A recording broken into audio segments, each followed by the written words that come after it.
આપણે જોયું કે ભાઈ રાજા સ્વામિનારાયણ હરે સત્સંગી જીવન પ્રકરણ 5 અધ્યાય 27 તારીખ આજે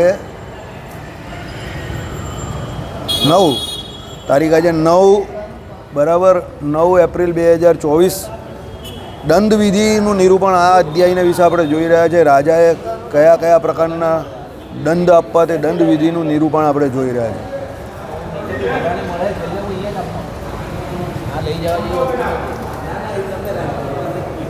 આ તો લીમડાનું પાણી છે.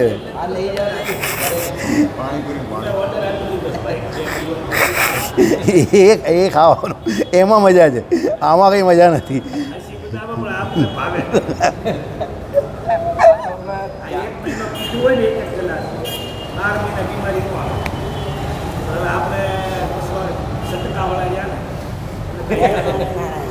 બેસી જાઓ ભગત, બેહીને અહીંયા પગે નહીં લાગવાનું. બેસી હા, કંઈ નહીં, બેસો બેસી જાઓ.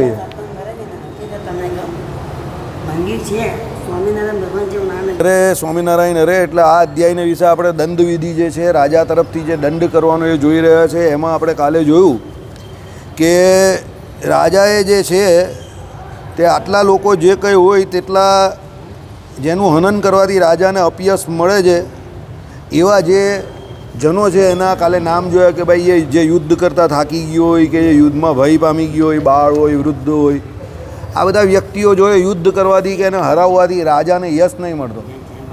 શું થયું?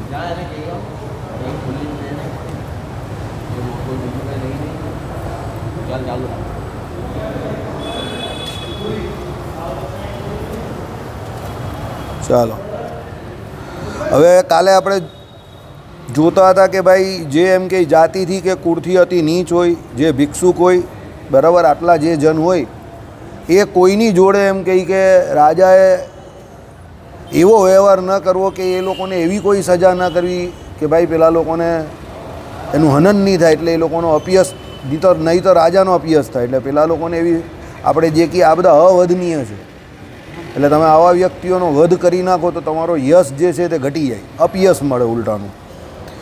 એટલે હું તમારો છું એમ જે વાણીને વધતો હોય, બરાબર, એટલે કોઈ આવીને સીધી રાજાની શરણાગતિ સ્વીકારી લે કે ભાઈ હું તમારો છું, એવી રીતે વાણીને વધતું હોય તે. પછી જે નપુંસક હોય, બરાબર, જે પુરુષમાં પણ ના આવે એવો હોય, જે સ્ત્રીમાં પણ આવે એવો ન હોય, એટલે જે નપુંસક હોય તે, જે શસ્ત્ર વિનાનો હોય, સામેવાળો માણસ પાસે શસ્ત્ર ન હોય. મહાભારતના યુદ્ધનો પણ આ નિયમ બનાવેલો કે જેની પાસે શસ્ત્ર નથી એની જોડે કોઈ દિવસ યુદ્ધ ન કરવું, એને ન મારવું, બરાબર. હા, પછી પેલો દ્વંદ્વ યુદ્ધ કરવા આવેલો હોય ત્યારે બંને પાસે શસ્ત્ર મૂકી દે, બંને એ અલગ વાત છે. હા, ભીમસેન ને જરાસંઘ જેવું. પણ એમાં પણ દ્વંદ્વ યુદ્ધમાં પણ બાથાબાથી હાથથી પછી છેલ્લે કરે. પહેલાં તો ગદા યુદ્ધ કરે, બધા યુદ્ધ કરે. દ્વંદ્વ યુદ્ધનો અર્થ 2 જણા કરે તે યુદ્ધ. પણ એમાં પણ પાછા પોતપોતાના શસ્ત્ર તે લોકો પાસે હોય, પણ પછી શસ્ત્ર વગર પણ કોઈ ખાલી બાહુબળથી લડવા જાય તે અલગ છે. હા, દ્વંદ્વનો અર્થ જ 2. દ્વંદ્વ એટલે 2. એટલે આપણા ગુજરાતીમાં કહેવત છે જ્યાં 2 જણ ભેગા થાય ને એટલે દ્વંદ્વ થાય. એક હોય ને તો દ્વંદ્વ થવાની કોઈ શક્યતા જ નથી.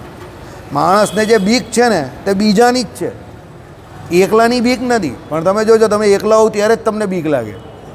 તમે જોજો, આ હકીકત એ છે. તમે તો તમને બીક જ લાગે. આ બહુ જબરું છે.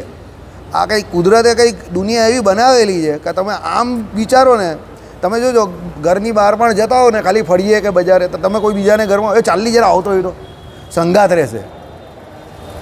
હવે એમાં બીક નહીં લાગતી હોય બહાર જવા, તમને કંટાળો આવે. એકથી ભલા 2 એમ. અમારે ત્યાં પણ કોઈ છોકરા છોકરીઓને બહાર જતા હોય તો ચાલ હું જાઉં છું અહીંયા તને મૂકી દઉં, એવી રીતે જોઈ. કેમ આપણે સામાન્ય રીતે એવું માનીએ કે એ લોકોને એકલા ન મોકલવાના, બરાબર. એટલે આવું છે કે ભાઈ કોઈ શસ્ત્ર વિનાનો હોય એને પણ નહીં, જે સૈન્યમાં એકની સાથે યુદ્ધ કરતો હોય જો આવી ગયું ને.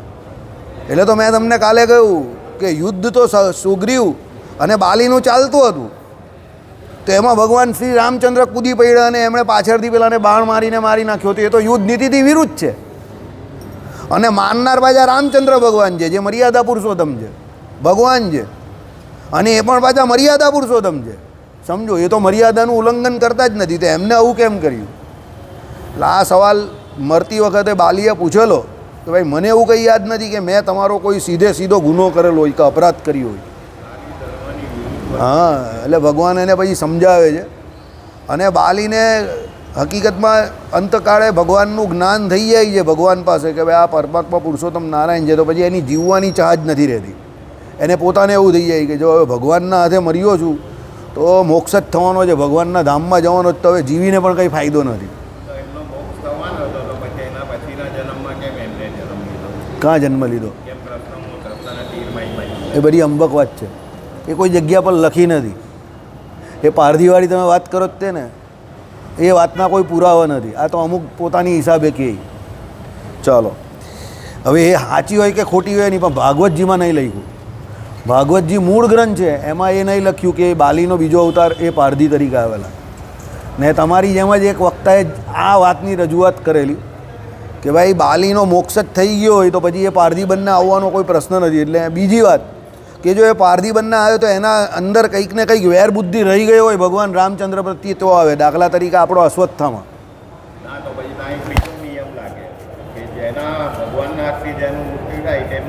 એ તો મોક્ષ એ તો થાય જ છે.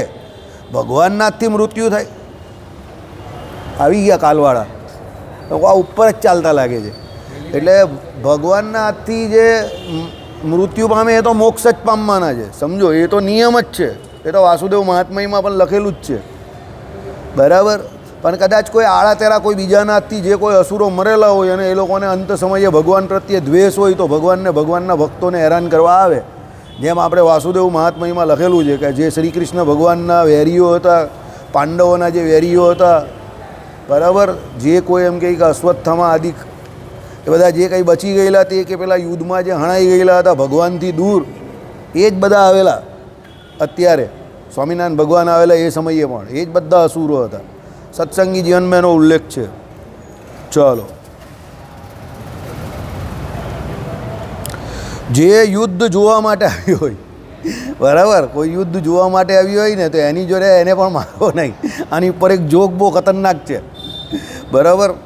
પેલી બાજુ છે ને બે જણા બાજતા હતા, તો એક બીજાને કહ્યું, અમે આમ નજર કરીને કહ્યું, ઓ મગજમારી નહીં કર, નહીં તો તારા 64 કાન નાખા. શું બોલ્યો? ઓ મગજમારી નહીં કર, નહીં તો તારા 64 કાઢી નાખા. પેલાને બોલ્યો. એટલે પેલી બાજુ એક ત્રીજો ઉભો રહ્યો, એટલે એ તરત બોલ્યો, ભાઈ 64 નહીં 32 જ આવે એકમાં. તે કંઈ મને ખબર હતી તું વચ્ચે બોલવાનો છે, એટલે તારા બને એના ગણીને જ 64 કહ્યા. સમજી ગયા ને?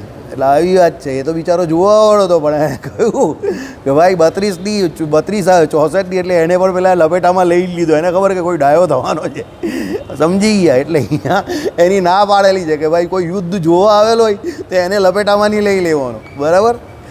ચાલો, જે એમ કહે કે ભૂત આવેશ આદિકથી ઉન્મત હોય, એટલે અમુકને પેલા કંઈક ભૂત પ્રેત કે એવું કંઈ વળગવું હોય ને આવેશ આવેલો હોય, બરાબર, એવા જે હોય. એટલે તમે જોવું કે એ એના પોતાના જે કોઈ સંતુલનમાં ના હોય મગજના.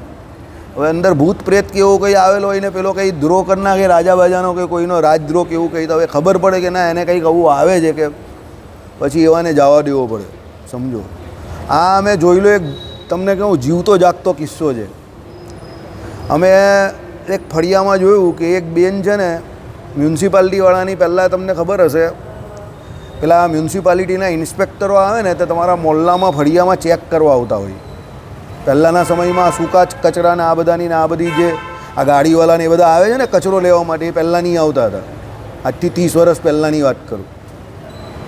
અમે જોતા હતા કે પેલા જે ઇન્સ્પેક્ટરો આવે તો જેના ઘરની નીચે કચરો પડ્યો હોય કે એ સમયે કે કોઈના ઘરમાંથી કચરો પડતા એ જ હોય તો એને એ લોકો દંડ ફટકારતા હતા, બરાબર. હા હા, તમને એ દંડ ફટકારે. કાં કોઈ બાજુવાળો તમારી ફરિયાદ કરે તો પણ તમને દંડ ફટકારે, એવું હતું તે સમય પર. તો પછી એક સાહેબ આવતા હતા અમારા ફળિયામાં, એ જૂના ફળિયામાં, તો અમે જોયું તો એક બેન એના ઘરમાંથી કંઈ ને કંઈ કાયમ જ નાખતા હોય, મોટું ઓછું વધારે ઓછું વધારે. પછી એક દિવસ જોયું તો એના ઘરની નીચે બહુ બધું અનાજ પડેલું હતું, બધું વાંસી અનાજ આવે ને 1.5, 2, 3 એટલું 1.5, 2 મણ હશે. તો પેલો સાહેબ અકળાઈ ગયો ને પછી એ કંઈ કે નામ લખી દેવા, આ લોકોનું આમ છે તેમ છે ને બધું ડાયરી વાયરી કાઢીને નામ લખતા હતા. એટલે એ નામ લખતા હતા, ઉપરથી એક પડોશી જોતા હતા કોઈ, તે સીધા લુંગી પહેરેલી હતી તો બી નીચે આવી ગયા. સાહેબને કીધું અટકી જાઓ, અટકી જાઓ. તો કે કેમ તમે? એમ કે એના ઉપર તમે કેસ નહીં બનાવતા. તો કે કેમ એવું? કે એમનું બરાબર સંતુલન નથી, ધંધામાં નુકસાન થઈ ગયું, આમ છે તેમ છે બધું ભાઈને, અને બધું ઘરમાં બધું વાતાવરણ બરાબર નથી ને એટલે એમનું સંતુલન બરાબર નથી, એટલે કોઈ માથાકૂટ ફળિયામાં પણ નહીં કરતું એમની જોડે. અને એ જે કરે છે તે બધું આવેશને લીધે કરે છે, એ કંઈ જાણી જોઈને નહીં કરતા. એટલે એવું તો પહેલાં તરત મેમો લખેલો તો ફાડી નાખ્યો, બોલો નહીં આપ્યો માનવતાના ધોરણે. અને પછી મેં જોયું એ સાહેબ ગમે ત્યારે આવે, એના કોઈ માણસ કે કોઈ સાહેબ અહીંયાથી આમ કરીને ત્યાંથી નીકળી જ જાય, ખાલી માનવતાના ધોરણે, બોલો. અને આવું 1 વર્ષ 2 વર્ષ નહીં, 5 વર્ષ સુધી અમે જોયું, 5 થી 7 વર્ષ સુધી એ સાહેબ ત્યાં આવે, જોઈ આમ એક વખત મોડું બગાડે, પછી એના છોકરાઓને કે કોઈને કહે યાર આ સીધું વળ બોલો કે સાહેબ તમે તો એ કે મને ખબર છે તમારી તકલીફ, પણ એમ કહે કે અમને એમ કહે કે ઉપરથી બહુ દબાણ છે એમ કહે, પણ પછી ચાલ્યા જાય, ઘરે કંઈ નહીં. અમે મારી નજર સમક્ષ જોવું છે. પણ આ બધી વાત 2000ની સાલ પહેલાંની છે, ત્યારે માણસોમાં માનવતા હતી. અત્યારે માનવતા ઘટીને લોકોમાં દાનવતા આવી ગયેલી છે. હવે કોઈ કંઈ જોઈ નહીં આવું બધું. આ ગામડાઓમાં છે.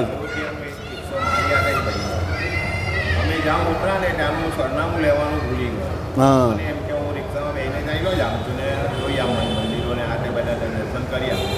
પછી આવતી ફેરી અમે 2 આવતા હતા અને મેં કહું સરનામું તો મારી પાસે છે ને, હવે આપણે જવું કાં? બરાબર.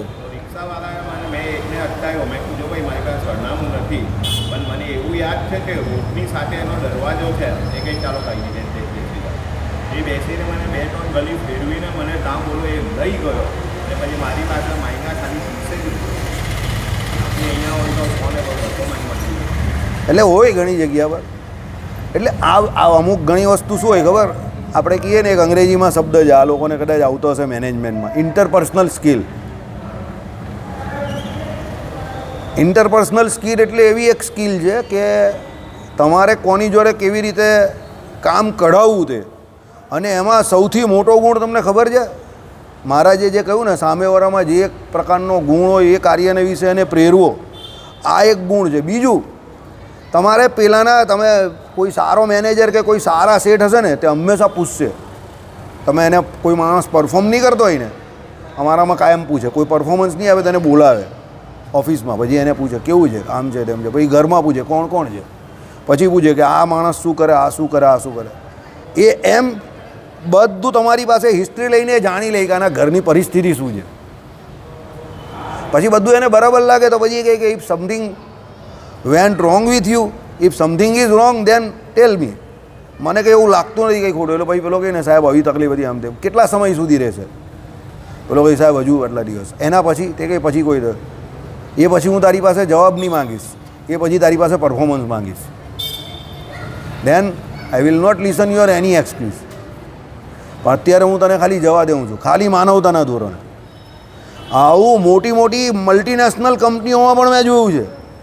સારા મેનેજરો, સારા વ્યક્તિ જોડે પછી આપણે મળીએ ને તો આપણે કહીએ શું કે જો એ માણસ આપણે 1 વર્ષમાં 10 મહિનો કે 11 મહિનો ધંધો આપે છે ને, તો 2 મહિને એને છોડી દેવાનો, 2 મહિને એનો પગાર આપણે આમ જ આપી દેવાનો. 10 મહિનો ધંધો આપે જ નહીં એ 10 મહિનો એ એના ટાર્ગેટની જોડે હોય જ ને. 2 મહિને એનું ટાર્ગેટ ન થયું તો એની પણ કોઈ એવી પરિસ્થિતિ હોઈ શકે. 2 મહિનાનો એને ટાઈમ આપવાનો, પછી 3જે મહિને પછી એની જોડે પણ બીજા જેવી ટ્રીટમેન્ટ ચાલુ કરી દેવાની. પણ માણસ સારો હોવો જોઈએ. ત્યાં મેઇન શરત શું છે? માણસ ઓનેસ્ટ હોવો જોઈએ ને એના જે પ્રોબ્લેમ્સ જે છે એ જીન્યુન હોવા જોઈએ. સામેવાળાને ગળે ઉતરે એવા હોવા જોઈએ. તમે પછી ઓઠા ભણાવતો હોવ તો નહીં, પેલાને જીન્યુન કંઈ લાગે તો પેલો તમને રિયલી એવું. મારા જ એક મેનેજર હતા, તમે એમ કહો ને કે મારા ઘરે મારા મધર જરા પડી ગયા છે, તો તમને એમ ચોખ્ખું જ કે શું કરે છે અત્યારે? આપણે કહે ના કામ પર નહીં કરું, કામ બધું છોડી દે, પહેલાં ઘરે જા, તારા મમ્મીને હોસ્પિટલ લઈ જા. આપણે કહે ને કે ના આને મળવાનું છે, એને પછી મળજે, કાલે મળજે, જા. આપણે કહે રજા લેવી પડે, રજાની વાત પછી કરજે નહીં તું એમ કે, પણ તું પહેલાં તારા ઘરનું કામ કર. પછી આપણે એને પૂછીએ ને કે તમે આવું કેમ કર્યું, એ કહી જો તું તારા ઘરનું આ કામ પૂરું નહીં કરતે ને, એ બીમાર હોય કે વ્યક્તિને એનો હોસ્પિટલ ન લઈએ ને, તારું કામમાં ચીત લાગવાનું જ નથી. એના કરતાં તું તારા ઘરનું કામ પૂરું કર, અને પછી તને નિરાન થશે ને તો પછી તું મને રાત્રે 12 વાગ્યા સુધી બી મને ખબર તું કામ કરશે એ દિવસે, કારણ કે મેં તને એલાવ કર્યો ને તો એ મને ખબર છે તું 12 વાગ્યા સુધી પણ કામ કરશે. ના અમે જોયું છે, અમે કર્યું પણ છે. આવા માણસો જે સારા હોય ને એની જોડે રાત્રે 12 વાગ્યા સુધી અમે કામ કર્યું પણ છે, સમજો. પણ જે પછી દરેક બાબતમાં તમને કાયદો બતાવ્યા કરે ને કે આ કાયદો છે કે દિવાળી પછી તો આ દિવસથી તમારે રિપોર્ટિંગ કરવું જ પડે ને આમાં આમ છે ને પેલો કોઈ મળે નહીં તો પણ તમારી પાસે રજા ન મૂકવા દઈને આ તે હેરાન કરતો હોય તો પછી એની જોડે ભાઈ તમારે બી જોવું ભાઈ 7 વાગી ગયા છે હવે ઘરે ચાલી લો, તમે એને ઘડિયાળ બતાવો. આઈડિયા આવ્યો? એટલે હંમેશા દરેક જગ્યા પર રૂલ્સ રેગ્યુલેશન્સ બધું હોય, પણ પછી પેલા મહારાજે કહ્યું એ પ્રમાણે દેશ કાર મંત્ર દીક્ષા ક્રિયા સંઘ જે કંઈ છે એ 8 જોવાના હોય. એ 8નું પણ પ્રધાનપણું છે અને એ 8 જોઈને તમારે તમારા નિર્ણય લેવાના કે સામેવાળા પ્રત્યે પણ કોઈ પણ નિર્ણય લેવાના. તમે દરેક જગ્યા પર એકને કૂટ કરો એ ન ચાલે. જેટલી એક્સપેક્ટેશન, જે કામની એક્સપેક્ટેશન હું તમારી પાસે કરી શકું કે આની પાસે કરી શકું એ આ ભાઈ પાસે ન કરી શકું કે આ ભાઈ પાસે ન કરી શકું. મારે કંઈ બીજો વ્યવહારિક કંઈ વાત કરી હોય ને પ્રોબ્લેમ કેવું કહ્યું હોય તો હું વિજયભાઈ જોડે કરું કે આ લોકો પાસે કરું કે સાહેબ જોડે કરું. આ બધા જૂના માણસ છે એની જોડે, એ તમારી જોડે ન કરી શકું. કેમ? તમે હજુ તો વ્યવહારમાં આવ્યા નથી, નવા છો, તો તમારી જોડે શું વાત કરવાનું? તો મારે આ લોકો જોડે કરવી પડે, સમજો. બધાનું અલગ અલગ હોય ને. પછી હું તમારી જોડે વ્યવહારની મોટી મોટી ચર્ચા કરું, તમે કે યાર વાસુદેવભાઈ પકાવે છે અમને, યાર અમને કાંઈ એમાં કંઈ એમાં રસ છે કે રુચિ છે. તમે માન તો તમારું ભણીને બાન નીકળાવો અને આ તો હજુ ભણતો હોય, હું વ્યવહારને આની જોડે હું વ્યવહારની વાત કરું? આ કે સાહેબ મારે વ્યવહાર મંદિર જોડે ને ભગવાન જોડે છે, હું વાત કરો તમે યાર, સમજી ગયા? એટલે આ આવું છે કે તમારે બધું જોવું પડે. એમ રાજાએ પણ રાજા બનેલો તે બધું જોઈને નિર્ણય કરવાનો. એમ બધું કંઈ એક જગ્યા પર પેલાને આવી લાઠીને મારો એવું નહીં, સમજો. એટલે ભગવાને બહુ સારી રીત બતાવેલી છે, બરાબર. બધાને કંઈ જે તોલમાં આવ્યું હોય તો જાંબુ તો એવું કંઈ નથી. રાજા છે એટલે કે એવું થોડું છે કે જે પણ કોઈ આવ્યો એને દાવમાં લઈ નાખવાનો, એવું નથી, બરાબર. ચાલો, પછી જે સૂત એટલે બંદીજન હોય, બરાબર. એટલે બિચારાને બંદીજન હોય એટલે બંદીખાનામાં હોય. હવે એને મારીને કઈ ફાયદો છે? તો ઓલરેડી બંદીખાનામાં છે, એને હું મારીને કરવાના, તમે સમજો. પછી જે દૂત હોય, દૂતને મારવાની આપણે ત્યાં ના પાડેલી છે શાસ્ત્રોમાં. દૂત ગમે એવી અભદ્ર ભાષા બોલે પણ દૂધને ન મારવો. દૂતને કેમ? દૂત જે છે એ હણવા યોગ્ય નથી, શાસ્ત્ર ના પાડે છે, બરાબર. મહાભારતનો એક બહુ ખતરનાક કિસ્સો છે. પાંડવો જે એટલે કૌરવોની સભામાં તો પાંડવો વતી ભગવાન શ્રી કૃષ્ણ ગયેલા, પણ જ્યારે યુદ્ધની બરાબર થની ગઈ અને યુદ્ધ થવાનું હતું ત્યારે શકુનીનો છોકરો હતો ઉલ્લુક, એ શકુનીનો છોકરો ગયેલો પાંડવોને ત્યાં યુદ્ધ માટેનું પત્ર વાંચવા માટે, ને એણે બહુ ગમે તેવા શબ્દનો ઉપયોગ કરેલો અંદર. અને આ લોકો ગરમ થતા હતા પાંડવો આપણાની એમ, પણ પછી ભગવાન શ્રી કૃષ્ણ કહે કે આ શકુનીનો છોકરો છે એટલે એનામાં એવી કટુતા હોય જ, એટલે એના શબ્દોમાં કટુતા હોય, રજૂ કરવામાં પણ કટુતા હોય. પણ દૂત જે છે તે અવધનીય છે. ભગવાને બધા પાંડવોને રોક્યા, એને કહ્યું કે તું તારું કામ કર ને તું જા અહીંયા, અને પછી ભગવાન એને જવા દે છે, બરાબર. એટલે દૂત ગમે એ બોલે સ્વીકારી લેવું, સહન કરી લેવું. ચાલો, જે યુદ્ધ થકી પરાંગમુખ હોય, ઘણા લોકો એવા હોય કે જેને યુદ્ધ કરવામાં કોઈ રસ જ નહીં હોય, પરાંગમુખ હોય. ઘણા લોકો પોતાની આખી જિંદગી હોય તે પ્રેમ મોહબ્બતથી શાંતિથી જીવવા માંગતા હોય, સમજો. જેને યુદ્ધ ન કરવું હોય, અરે ઘણા દેશ એવા છે કે જેને એવી પ્રગતિ નહીં કરવી. વિજયભાઈને પૂછી લેવું, ભૂતાન કેવો દેશ છે વિજયભાઈ? એને કોઈ પ્રગતિ કરવી છે? કોઈ જંગલ કાપવા છે?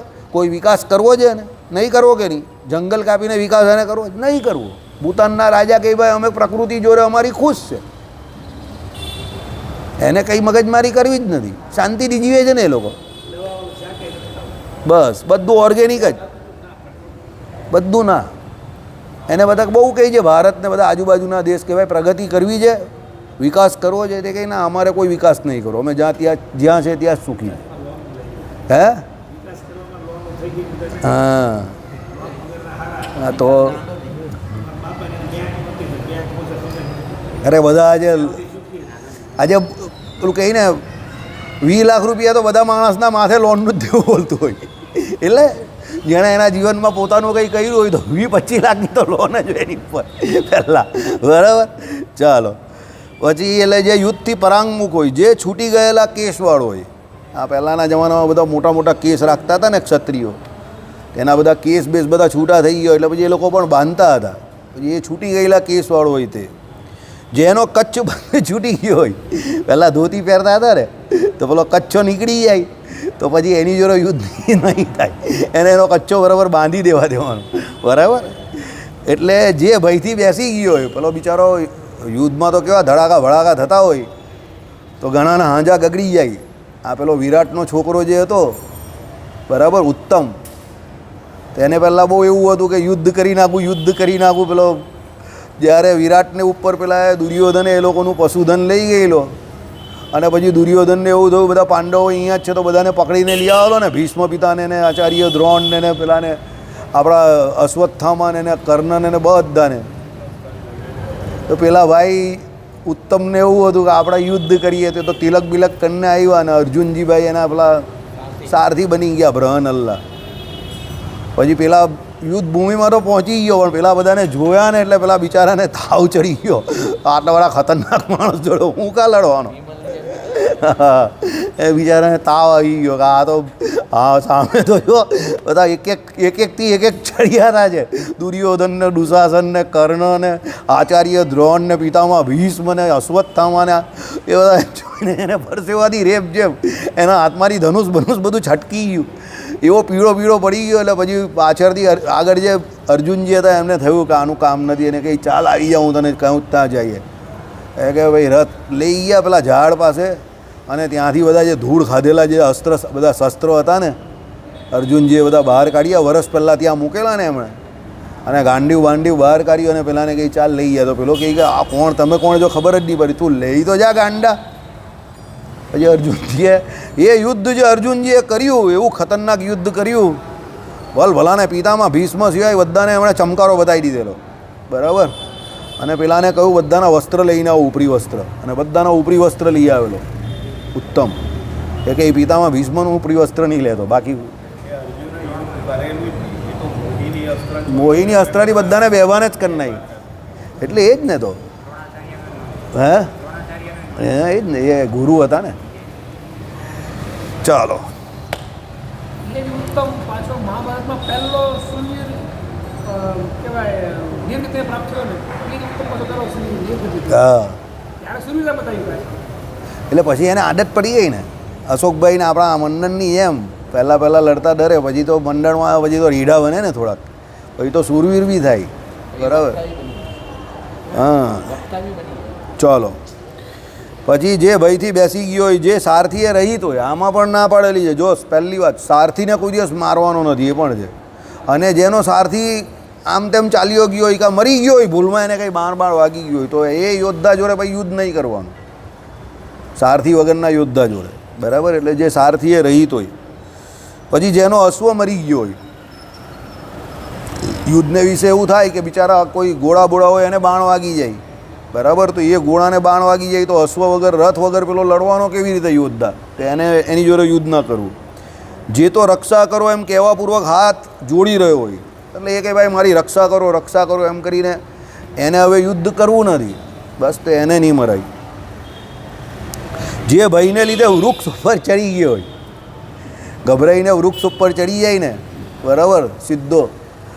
પહેલાં તો યુદ્ધ થતા હતા તે ખુલ્લા મેદાનમાં થતા હતા ને, તો વચ્ચે ઝાડ ને એવું બધું પણ આવે, પછી વૃક્ષ ઉપર ચડી જાય. મેદાનોમાં થાય ને તો મેદાનોમાં ઘણી જગ્યા પર મોટા વડના વૃક્ષ ને એવું પણ હોય યુદ્ધભૂમિમાં. પછી પેલો કોઈ એવો હોય તો વૃક્ષ પર ચડી જાય, પહેલાં આવે તો ખરો ડીંગ મારતો લડવા, પછી અંદર જોઈ કે આટલા બધા મરે છે ને કપાય છે તો જોઈને ડરી જાય ઘણા લોકો, બરાબર. તો પછી વૃક્ષ ઉપર ચડી જાય. જેનું કવચ નષ્ટ થયું હોય, બરાબર, કવચ પહેરેલા હોય બધા અહીંયા છાતી ઉપર, આપણે અત્યારે જેને બખ્તર કહીએ કે એવું કવચ જેવું આવે. અશોકભાઈ પેલી એક પહેરતા હતા ને એની કોટી, તે કવચ જેવી હતી, બરાબર. એટલે એ અશોકભાઈનું કવચ હતું, બરાબર. 2 મહિના પહેલાં પહેરતા હતા ને, કવચ હતું અશોકભાઈનું. હા, એ લોકો તો પહેરે પોલિટિશિયન, કારણ કે એ લોકોને પેલા કોઈ ફાયરિંગ ના કરે એના માટે. જે પાન ખાનમાં પ્રવર્ત્યો હોય, બરાબર, એટલે પાન ખાન કે સમજી ગયા ને, મોજ મજા કરતો એવો એમ. આ સર્વે તથા અશ્વ સારથી ગજ વૃષભ આટલાને રાજાએ સંગ્રામમાં કદાપી હણવા નહીં. જો આવી ગયું ને, આને ન મરાય આટલાને. પહેલાં શું કહ્યું સાંભળો, અશ્વ એટલે ઘોડાને ન મારવા, સારથી જે પેલો રથ હાંકનાર હોય ને સારથી, એને ન મારવો. મેં કહ્યું ને તમને, એને ગજ એટલે હાથી, ઘણા હાથી ઉપરથી પણ યુદ્ધ કરતા હોય તો એને ન મારવું. અને વૃષભ એટલે બળદ. પહેલાંના સમયમાં બળદ પણ આવતા હતા યુદ્ધમાં, અમુક યુદ્ધમાં બળદ પણ હોય પેલા, સમજો. સુલતાન કોને એ જ છેક સુધી હે સુલતાન જે બધું તોપ ખેંચાવે ને હમ. એ બળદ પાસે ખેંચાવે. આ બળદ પાસે એટલે બસ એવું જ પછી એટલે પહેલાંના સમયમાં છે ને બળદોનો ઉપયોગ કેના માટે કરતા હતા એ તમને કહું. કોઈ ભારવાહક વસ્તુ પેલી યુદ્ધ ભૂમિક સુધી પહોંચાડવાની હોય ને, મોટા મોટા પથરા હોય કે એવું બધું, તો એ પેલા વૃષભ પેલા વજન વધારે ઉચકી શકે ને એમ, એટલે એવા પછી એને એ તો એ વજન ઉચકવાનું કામ કરે, તે એને ન મારવાના એમ. પછી કોઈ એવું વિચારે કે આ વજન ઉચકીને આપણી ઉપર વિરોધ કરવાનો છે કે આપણી ઉપર એટેક કરવાનો, તો હું વૃષભને જ માર નાખું એમ. સામેવાળો એવી નીતિ બનાવી શકે છે, યુદ્ધ છે, પણ એટલે શાસ્ત્ર ના પાડે છે કે એ બિચારા વૃષભનો કંઈ વાંક નથી, એ તો એને કાં બુદ્ધિ છે એવી. બરાબર, ચાલો.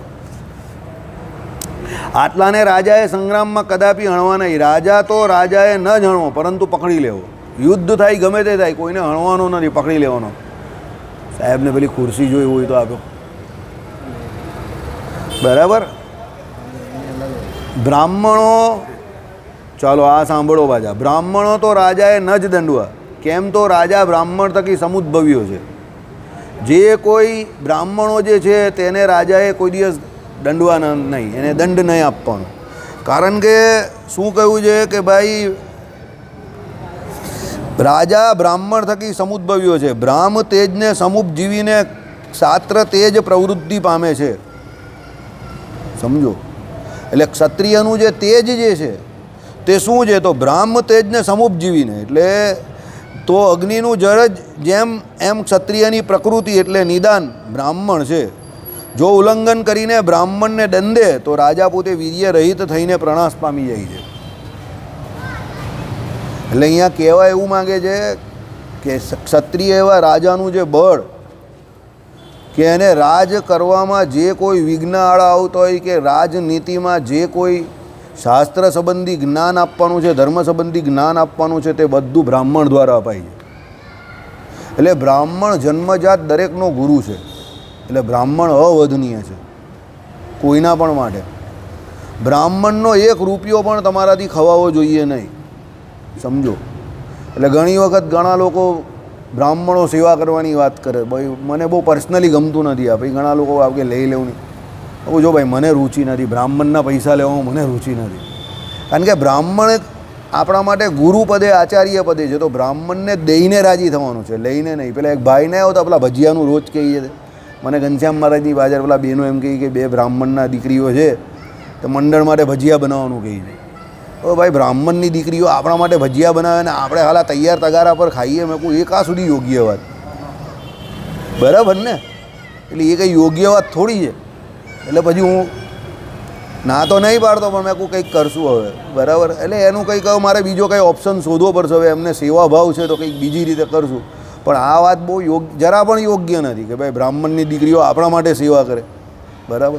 એ આપણું કંઈ, આપણે કંઈ એવું ભજન નહીં કરતા કે એવું તપ પણ નહીં કરતા, ને એક વખત કરતા હોઈએ તો પણ આપણે એવું કામ નહીં કરવું, સમજો. કોઈ કદાચ કરતું હોય તો પણ આપણે એવું કામ નહીં કરવું. બ્રાહ્મણ હંમેશા આપણે માટે પૂજનીય છે, વંદનીય છે, સેવનીય છે. આપણે એની સેવા, હા, આપણે તો કોઈને એવું જુલમ કરવા માંગતા જ નથી. એટલે આપણે શું છે, સેવા કરી લેવી. થોડો ઘસારો વેઠવો પડે તો વેઠી લેવો. એટલે આ બધા શાસ્ત્રોમાં જે કંઈ નિયમ કયા છે કે ભાઈ બ્રાહ્મણ જે છે, એટલે એમાંથી જ એમ કહે કે શું છે કે ક્ષત્રિય રાજા સમુદ્ભવ્યો છે. એટલે કહેવાનો મતલબ એવો છે કે સમુદ્ભવ્યોનો અર્થ અહીંયા એવો લેવાનો કે બ્રાહ્મણ થકી જ એનું બધું પોષણ કેવું થાય છે. એનો ઉદ્ભવ જ બ્રાહ્મણ થકી થયો છે. કેમ કે એનું જે કંઈ ટકેલું છે, રાજપાટ જે કંઈ તે બધું બ્રાહ્મણ થકી છે, એટલે સમુદ્ભવેલો કયો છે, સમજો. એટલે અહીંયા શું, બ્રાહ્મ તેજને સમુપજીવીને ક્ષાત્ર તેજ પ્રવૃત્તિ પામે છે. તો અગ્નિનું જળ જ જેમ એમ ક્ષત્રિયની પ્રકૃતિ, એટલે એની પ્રકૃતિ જે છે તેનું નિદાન જે છે તે બ્રાહ્મણ છે. જો ઉલ્લંઘન કરીને બ્રાહ્મણને દંડે તો પોતે વીર્ય રહિત થઈ જાય, પ્રણાશ પામી જાય. જળમાં પ્રવેશતો અગ્નિ જ જેમ એમ બ્રાહ્મણમાં પ્રવેશતું ક્ષાત્ર તેજ પ્રસમી જાય છે. બરાબર. એટલે શું છે કે ભાઈ જળમાં પ્રવેશ તો અગ્નિ જ જેમ, એટલે દાખલા તરીકે પાણી અને જળ, તો તમે અગ્નિની ઉપર પાણી નાખો, અગ્નિ ઓલવાઈ જાય. તે પ્રમાણે બ્રાહ્મણમાં પ્રવેશતું ક્ષાત્ર તેજ પ્રસમી જાય છે. એટલે કોઈ બ્રાહ્મણ જોડે કોઈ ક્ષત્રિય દાદાગીરી કરવા જાય કે લડવા ઝઘડવા જાય તો પેલા બ્રાહ્મણના તેજની અંદર ક્ષત્રિયનું તેજ બધું એ પેલો ક્ષત્રિય તેજ એમ થઈ જાય. એટલે આ તો ક્ષત્રિયની વાત કરેલી છે, પણ બીજા કોઈએ પણ બ્રાહ્મણ જોડે કોઈ માથાકૂટ કરવી નહીં. હા ભાઈ તું જીતી ગયો જાની ભાઈ, બરાબર, તું જીતી ગયો, અમે હારી ગયા, જાવ જવા દેવાનું, કોઈ અહંકાર કે ઈગો પ્રોબ્લેમ કરવો નહીં. ચાલો, એવું વિદુરજીએ તે વિદુરે કહ્યું છે. ઇતિ એટલે પુત્ર માતા પિતાને કદાપી ન તાદન કરે, બરાબર, એટલે શિષ્ય ગુરુને કદાપી ન તાદન કરે, બરાબર, તપસ્વીને કદાપી કોઈ પણ ન તાદન કરે, બરાબર, કોઈ પણ સર્વદા પ્રાણી માત્રમાં સ્ત્રી જાતિ ન જાણવે. એટલે તાદન કરવું એટલે કોઈને મારવું નહીં. એટલે આપણે તો આમ પણ કોઈને ભગવાને મારવાની ના જ પાડેલી. એટલે આપણે તો શ્રીજી મહારાજે કહ્યું પ્રમાણે કોઈની હિંસા કરવાની જ નથી, કોઈનું તાદન કરવું જ નહીં. ને આપણે તો મનસા વચના કર્મના કોઈની હિંસા નહીં કરવી. કોઈને મનથી પણ કોઈ જીવને દુખવવો નથી, સમજો. જેને જે કરવું હોય તે લેટ ધેમ ડુ. આપણે શાંતિથી પ્રેમથી આનંદથી જીવવા આવેલા છે ને આનંદથી જ જીવવાનું, બરાબર. આનંદ એ આપણો જન્મસિદ્ધ અધિકાર છે, સમજો. એટલે શાસ્ત્રોમાં જ્યાં જ્યાં જ્ઞાનની ચર્ચા કરેલી છે તો જ્ઞાન પછી શું લખેલું છે? સાર અસાર રૂપ વિવેક. તો સાર શું છે? તો આત્મા અને પરમાત્મા. અસાર શું છે? તો માયા. એટલે માયા જેટલી એનો ઉપયોગ છે વ્યવહારમાં પણ એટલો જ એનો ઉપયોગ કરવો. વધારે પડતું બહુ માયાવી થવાની જરૂર નથી. આત્મા પરમાત્મા સંબંધી જ્ઞાન છે, એમાં રમણ કરવું, આ વિવેક છે. તો આ આત્મા પરમાત્મા સંબંધી જ્ઞાનમાં જેને વિવેક આવી જાય, ધેટ ઇઝ ઇક્વલ ટુ જ્ઞાન અને ધેટ ઇઝ ઇક્વલ ટુ આનંદ, સમજો. અને આ જ વ્યક્તિ જે કોઈ જ્ઞાન, આનંદ, વિવેક એમાં રમણ કરતો હોય એનામાં જ એ વ્યક્તિમાં જે નિખાલસતા પણ આવે, સરળતા પણ આવે, સમજો. એનાથી એક્ઝેક્ટ ઉલટું છે અજ્ઞાન.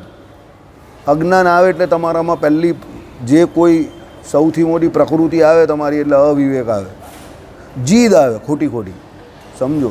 તમારો આનંદ જે છે તે બધો ભાગી જાય, અહંકાર આવે, તમારામાં ઈર્ષ્યા આવે, સમજો. આ બધા અવગુણ તમારામાં સહકુટુંબ પ્રવેશે. આ બધા અજ્ઞાનના લક્ષણો છે. એટલે આવું બધું તમારામાં જ્યારે પ્રવેશે એટલે એને ગમે ત્યાં કોઈ પણ જગ્યા પર અટકાવી દેવું કે ભાઈ આને અહીંયા અટકાવો, હવે આની આગળ જવું નથી. કારણ કે આનાથી કંઈ ફાયદો થવાનો નથી, સમજો. આનાથી ક્લેશ વધે, ઝઘડાઓ વધે. એટલે એવું ક્લેશને ઝઘડાઓ જે જગ્યા પર વધતા એ કામ કરવું નહીં, એનો ત્યાગ કરી દેવાનો, બરાબર. ચલો, એટલે તપસ્વીને કદાપી કોઈ પણ ન તારણ કરે, પછી કોઈ પણ સર્વદા પ્રાણી માત્રમાં સ્ત્રી જાતિ ન જાણે. સ્ત્રીને પણ મારવાની ના પાડેલી છે. તો પેલું લખેલું જ છે ને કે ભાઈ જે ઘરમાં સ્ત્રીનું અપમાન થાય છે તે ઘરમાં લક્ષ્મીજીનો વાસ નહીં થતો. અને જે ઘરમાં સ્ત્રી જે છે એ પૂજનીય વંદનીય હોય છે ત્યાં એમ કે નારાયણ પણ રમણ કરે છે, એટલે નાચે છે, નૃત્ય કરે છે. એટલે લક્ષ્મી અને નારાયણ બેઉ ત્યાં રમણ કરે છે એમ. હા, તમારે ધોઈ નાખવાના, એના ભાગના પણ ધોઈ નાખવાના. ચાલો, એના ઘરે જઈને પણ ધોવા જવું તમારે, બરાબર. અપમાન નહીં કોણ કોઈ, બરાબર. હા, સોજો એવું થોડું છે, તો એનું કામ કરે છે. ચાલો, જે વેદાર્થ વિત્ત હોય, બરાબર, જેને વેદનો અર્થ ખબર હોય, વિત્ત હોવું એટલે જે સ્નાતક એટલે વિદ્યા સ્નાતક, વ્રત સ્નાતક, ઉભય સ્નાતક, ભેદથી 3 પ્રકારનો સ્નાતક હોય. પહેલો સ્નાતક વિદ્યા સ્નાતક. તમારે ત્યાં સ્નાતકની ડિગ્રી આપવામાં આવે છે ને, તમે એન્જિનિયરિંગના સ્નાતક છો, હવે એન્જિનિયરિંગના સ્નાતક થશે. આ લોકો ભાઈ કાયદાના સ્નાતક છે, બરાબર. પછી પેલા ભાઈ જે છે ને એકાઉન્ટ CA ચાર્ટર એકાઉન્ટન્ટ છે, તો એ ભાઈ વાણિજ્ય વ્યવસ્થાના એ છે, હા, જીગરભાઈ જે છે તે સોફ્ટવેરના છે, બરાબર. એટલે એ બી એન્જિનિયરિંગના સ્નાતક છે, બરાબર. સાહેબ જે છે તે તો ડબલ ગ્રેજ્યુએટ છે, ડબલ સ્નાતક, બરાબર. એટલે એ તો સાહેબ તો એના છે ફાર્માસ્યુટિકલ લાઇનના, બરાબર. હવે એના સબ્જેક્ટ તો તમને કંઈ ખબર જ નહીં પડે, બરાબર. ફાર્માસ્યુટિક્સ 1 ને 2 ને ફાર્માકોલોજી ને ફાર્માકોગ્નોસી, તમે વિચાર કરો કે આ બધું શું છે, બરાબર. એટલે એ સાહેબ એના છે, બરાબર. આ ભાઈ પણ, ભાઈ આ ભાઈ એન્જિનિયરિંગના છે ને. તમે કઈ સાલમાં એન્જિનિયરિંગ પૂરું કરેલું છે? 77ના એન્જિનિયરિંગના સ્નાતક છે, બરાબર. ગવર્મેન્ટ જોબવાળા છે. કેટલા વર્ષ જોબ કરી છે? 36 વર્ષ 8 મહિના. અત્યારે રિટાયરમેન્ટ કે VRS લીધેલું? 2016માં રિટાયરમેન્ટ લીધું, બરાબર. એટલે એ ભાઈ એન્જિનિયર હતા રેલવેમાં અને આટલા વર્ષો સુધી સર્વિસ કરી અને કેટલા વર્ષો સુધી એન્જિનિયર એ જે સાલમાં એ ભાઈ એન્જિનિયર થયા તે સમયમાં આખા ઇન્ડિયામાં નહીં, આખા ગુજરાતમાં કેટલા, સુરતમાં કેટલા એન્જિનિયર હતા ત્યારે? બહુ ઓછા હશે, બહુ ઓછા ને. બરાબર, ત્યારે સુરતમાં એટલો વિકાસ પણ ન હતો, કંઈ હતું નહીં. બરાબર, એટલે બધા પોતપોતાના ક્ષેત્રમાં પોતપોતાનું બેસ્ટ આપતા હોય છે, એવું નથી કે નથી આપતા. બરાબર, ચાલો. પછી વ્રત સ્નાતક હોય. બરાબર, ઘણા લોકો વ્રત કરતા હોય, ઘણા બધા. આપણે ત્યાં અમિતભાઈ છે ને, વ્રત સ્નાતક, એક પછી એક બધા વ્રત કર્યા કરે, અલગ અલગ પ્રકારના દંડવટ કરતા હોય, પ્રદક્ષિણા કરતા હોય. બરાબર, પછી ચાંદ્રાયણ કરતા હોય, અલગ અલગ પ્રકારના જે કોઈ નિયમ કે વ્રત જે કંઈ ધારણ કરે તે. બરાબર, કચ્છ ચાંદ્રાયણ આદિક વ્રત કહેવાય. અને આ બીજા બધા જે કંઈ છે તે તપશ્ચર્યાના નિયમમાં આવે. બરાબર, ચાલો. પછી આવે ઉભય સ્નાતક. ઉભય એટલે બંને, વ્રત અને વિદ્યા બંનેથી હોય. કારણ કે ઘણા વિદ્યા ભણેલા હોય, ડિગ્રી હોય એ લોકો પાસે, એટલે પછી એ લોકોને એમને થાય કે આ શરીરને બહુ પાલન પોષણ આપવું, એના કરતાં તપશ્ચર્યા કરવી, વ્રત કરવું, આ બધું બરાબર છે. આપણે ત્યાં એકાદશી આદિકને પણ વ્રત કહ્યું ને, એટલે એવા જે કોઈ એકાદશી આદિક વ્રત સ્નાતક હોય તે. બરાબર, તે આ જો કદાચિત જીવિકા વૃત્તિ નહીં મળવાથી ચોરીમાં પ્રવર્તે. આવે ને ચોરી કરનારો પેલો કહે ને પિક્ચરના ડાયલોગની જેમ, હર કોઈ આદમી માँ કે પેટ से એમ કહે કે ચોર નહીં હોતા યા ગુનેગાર નહીં હોતા, એમ કરીને જૂની ફિલ્મનો 70s ડાયલોગ આવે ને, 80s વक्त उसे बनाता है. बराबर, चोरी करने पे मजबूर करता है उसके हालात. बराबर, और ये कमीनी दुनिया, और उसके पास और कुछ था नहीं तो वो करेगा भी तो क्या करेगा. उसने पहली बार डाका डाला, लाला मेरी कमा के कंगन वापस दे दे. બરાબર, એમ કરીને હીરોની એન્ટ્રી પડે. એટલે એ લોકો જબરજસ્તી વિલનને હીરો બનાવી દે. અલા ચોરી કરે એ હીરો કેવી રીતે આવે, સમજો. પણ આપણે ત્યાં બોલિવૂડે આપણે આવું ખોટું શીખવાડેલું છે પહેલેથી. એ લોકો એને એન્ટી હીરો કહ્યું. ચોરી કરે એ હીરો જ નથી, જે એના સંજોગો જોડે લડે એ હીરો છે એકચ્યુઅલી, સમજો. આમ તો સંજોગો તો આપણામાંથી કેટલાના ફેવરેબલ હોય, કેટલા ટકા લોકોના બધા સંજોગો ફેવરેબલ હોય. ચાલો, અને સંજોગો ફેવરેબલ હોવાથી પણ પેલાનો વિકાસ થાય જ છે એવું કાંઈ જરૂરી છે? સુનિલ ગાવસ્કરનો છોકરો સુનિલ ગાવસ્કર થયો? સચિન તેંડુલકરનો છોકરો સચિન તેંડુલકર થશે એવું લાગે જ તમને? અમિતાભ બચ્ચનનો છોકરો અમિતાભ બચ્ચન થયો? સંજોગો બધા ફેવરેબલ છે. ચાલો બોલો. એને તો પાણી માંગે તો જ્યુસ મળે એવું છે આ બધાને તો. કાં એ લોકો થયા એવા? સંજોગો જેના ફેવરેબલ ન હોય એ જ માણસ કંઈ કરે. યાદ રાખજો, રોકેટ થિયરી કામ કરે. બરાબર, રોકેટ થિયરી ખબર જ ને તમને? રોકેટ થિયરી ખબર જ કે નહીં ખબર? સંજય ખબર જ ને કે કઈ છે રોકેટ થિયરી? બોલ. હા, રોકેટની પાછળ આગ હોય. એ આગ જેટલી જોરમાં ભભૂકે એટલું રોકેટ ઊંચે જાય, એટલું રોકેટ ઊંચે જાય. એટલે જેને જેટલી આગ લાગેલી હોય એ એટલો ઊંચે જાય. યાદ રાખજો, સમજી ગયા? એટલે આગ આપણે ત્યારે, આ જગ્યાનું અહીંયા મહત્ત્વ નથી. જેને અંદર આગ લાગેલી હોય કે મારે કંઈક કરવું છે તે કંઈક કરે. બાકી જ્યુસ પીતો હોય, શાંતિથી જતો હોય, શાંતિથી આવતો હોય, બાપા કંઈક બધું બરાબર જ છે તો કંઈ ન થાય એનાથી, સમજો. બરાબર, એ તો જેને કંઈક કરવું હોય એ કંઈક કરે. ચાલો, એટલે આમાં આવું છે કે ભાઈ પછી તમે એમ તે આ જો કદાચિત જીવિકા વૃત્તિ નહીં મળવાથી ચોરીમાં પ્રવર્તે તો તેને તે થકી પાછા વાળીને, એને ત્યાંથી પાછા વાળવાના છે કે ભાઈ ચોરી નહીં કરવાની તારે, અને વૃત્તિ આપવા વડે પોષણ કરવું, એને આજીવિકા આપવાની છે. સમજો, આપણે ઘણી વખત જોયું છે કે ઓલિમ્પિક ગોલ્ડ મેડલિસ્ટ હોય ને પછી બિચારો કંઈક અવળે રાસ્તે ચાલ્યો જાય.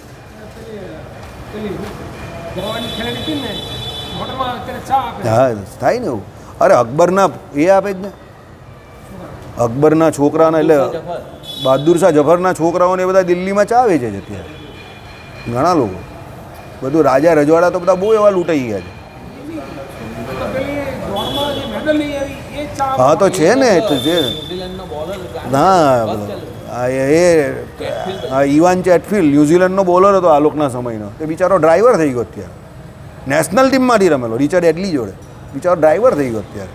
પછી પેલો બેન્કરપ્ટ થઈ ગયો દેવાળીઓ, ક્રિસ કેઇન્સ. મારા જેવા વાળ હતા ને, હું પહેલાં જે રાખતો નહીં હતો પેલો ક્રિસ કેઇન્સ, એકદમ એ તો બહુ હેન્ડસમ દેખાય. એ બેન્કરપ્ટ થઈ ગયો બિચારો, દેવાળીઓ થઈ ગયો બહુ. એટલે એ તો સમયનો માર બહુ ખતરનાક છે. એટલે આમાં એ જ કહ્યું કે બિચારો કોઈ એવો સમયનો માર્યો હોય તો રાજાની જવાબદારી છે કે ભાઈ એના ટેલેન્ટ જે છે એને પાલન પોષણ કરવાનું સારો માણસ છે. વિદ્યા ભણેલો છે, સારા કુટુંબનો જે સારો વ્યક્તિ છે, તો પછી એને આજીવિકા આપી દેવી કે ભાઈ આને આજીવિકા આપ, થોડો સમય તમે એનું પોષણ કરશો તો પછી એ ઊભો થઈ જશે એમ. તથા વૃત્તિ રહિત સાધુઓ, બિચારા સાધુઓ થોડી કંઈ વૃત્તિ કરે છે ખાવા પીવા માટે, સમજો. પછી હવે એને કોઈ દિવસ કંઈ ન મળે કે એવું કંઈ થાય તો સ્ત્રીઓ પણ પહેલાંના સમયમાં તો કંઈ પગભર હતી નહીં ને, અત્યારે બધી સ્ત્રીઓ પગભર થઈ ગઈ, પહેલાં તો થોડી હતી. દીનો એટલે ગરીબો, અનાથ એટલે જેનું આ જગતમાં મા બાપ કોઈ બીજા કોઈ છે નહીં, અનાથ છે તેવા, એનું પોષણ પણ રાજાએ જ કરવું. એટલે આ રાજાનું લક્ષણ છે, સમજો. કોઈનું પણ પોષણ કરવું એ રાજાનું લક્ષણ છે. તમારા ઘરમાં પણ જો તમને પોસાતું હોય ને તમને ભગવાને દીધું હોય તો માણસ રાખવાના થાય તો રાખી દેવાના. ઘણા લોકોને પગાર આપવો પડે ને કોઈને બી એટલે પેટમાં ચૂક થાય. આલા પૈસા જ નહીં છૂટે. ઘણા લોકો એવા હોય પૈસા જ નહીં છોડે, બધું કામ જાતે કરવાની જ વાત કરે. આ તો જાતે, પેલું તો જાતે, ફલાણું તો જાતે, ને 11 વાગ્યા સુધી રાત્રે વહીતું જ કર્યા કરે. બરાબર. હવે તમારી આ જ માનસિકતા રહેશે તો પછી તમે આખી જિંદગી વહીતું જ કરવાના. તમે તમારું કામ જે છે તે તમારી આર્થિક પરિસ્થિતિ પ્રમાણે વેચી નાખો ને તો તમે તમારા પોતાના માટે તો સમય કાઢી શકો. તમારું ભજન પણ થાય, તમે જો કોઈ સોશિયલ માણસ હોય તો તમારું સામાજિક કામ પણ થાય, અને કોઈ બિચારાને રોજી રોટી મળે 15-20 હજારની, એનું ઘર ચાલે. પણ આલા પેલો સાપ બેહાડેલો હોય ને કે બસ તિજોરીમાં અંદરથી આઉટપુટ, પેલું આઉટગોઈંગની ચેનલ જ બંધ છે. બરાબર. ઇનકમિંગ છે, ફ્રી છે, આવી જાઓ જેને આપવું હોય તે. ઇનકમિંગ છે ભાઈ આપણે ત્યાં ફ્રી છે, જેને વગાડવો હોય તો આવીને દરવાજો ખટખટાવો ને વગાડીને આપી જાઓ, અમારો તિજોરી ખુલ્લી જ છે, અંદર જાઓ. પણ આઉટ ગોઈંગ એનો દરવાજો બંધ છે, એ તિજોરીની ચાવી ખુલે જ નહીં, ત્યારે મળે જ નહીં ને, પેલાને ચાવી જ નહીં મળે. અરે યાર ચાવી જરા આગી પાછી થઈ ગઈ છે, તારી તો ભલી થાય, કાઢવાના આવ્યા એટલે આગી પાછી. બરાબર. એ માણસ કોઈ દિવસ રાજા ના બની શકે. રાજા બનવા માટે પહેલાં તમારે અંદરથી જ રાજા, ઉદાર દિલ જોઈએ તમારું. તમને એવું હોવું જોઈએ અંદરથી કે ભાઈ હું રાજા છું એમ, એ અંદરનું ફિલિંગ છે કે હું રાજા છું. અને એ રાજા દેખાય જ એવો, એ નીકળે એટલે ખબર પડે એને. જો રાજાને એવું કહેવાની જરૂર નહીં પડે કે હું રાજા છું, સમજો. ભાઈ બીજું ધનાઢ્ય વ્યક્તિ હોય, રીચ માણસ હોય, તપસ્વી હોય, વ્રતધારી હોય, એ પણ નીકળે એટલે એના તેજથી તમને ખબર પડવી જોઈએ કે ના આનામાં કંઈક એવી વિશેષતા છે. તો આમ કરીને આવે એટલે તમારે તાળી પાડવી જ પડે. પટમેળાવાળા જે સાધુ છે અત્યારે ગુરુજી, એમનો એક પણ ફોટો નથી. તે પટમેળાવાળા ગુરુજી આજે પણ આવે, જે સભામાં પબ્લિક ઊભું થઈ જાય, સાધુઓ ઊભા થઈ જાય. એની પર્સનાલિટી એટલે 6 ફૂટ 2 ઇંચ જેટલી, 3 ઇંચ જેટલી ઊંચા ને ઘોરા દેખાય. અને જે એમનું તેજ તમે જો આમ ચાલતા ચાલતા આવે ને એટલે તમે આમ કહેવું પડે એવું. બરાબર. લોકો પાછળ દોડે એવું ભજન. બધા કેમેરા બંધ આવે એટલે સીધું જ પહેલાં જ કહે કેમેરાવાળા ભાઈઓ કેમેરા બંધ. લાઈવ ટેલિકાસ્ટ હોય તો કેમેરો ફરી જાય સીધો બીજે, ફોટો પણ ના પાડવા દે. મોબાઈલ બધાના બંધ, બધાના મોબાઈલ નીચે મૂકી દે તાત્કાલિક જ. એ આવે એટલે આગળથી જ કહી દે પથમેળાવાલે મહારાજ આગે, એટલે બધું બંધ થઈ જાય ઓટોમેટિક જ. એટલું તેજ એમનું. બરાબર. ભારતના જેટલા પણ સાધુ છે એ ખાલી એટલું જઈને કહે કે ભાઈ આપકી જો ભી કથા है बहुत अच्छी लगी हमें, अगले साल आपको इसी समय हमारे यहाँ आना है, पथमेरा से आपको आमंत्रण है. तो પેલો એના બધા કાર્યક્રમ, વ્યસ્ત કાર્યક્રમ છોડીને પેલા અંતે આવી જાય. બોલો. એ કહે કે મેરે દૂસરે यहाँ આए તો પેલા બીજાને મનાઈ લે કે મારે પથમેળા જવાનું છે, એટલે તમારે ત્યાં પછી રાખશું સમય તમારો, હું પથમેળા જવાનું. બોલો. આટલું માને એનું. એ પાછા એવું ના કહે કે ભાઈ તમારું બીજે હોય તો મારે ત્યાં, એ જબરજસ્તી નહીં કરે. એ ખાલી કહી દે કે इस समय पर आप हमारे यहाँ आए तो आप सादर आमंत्रित है. હા.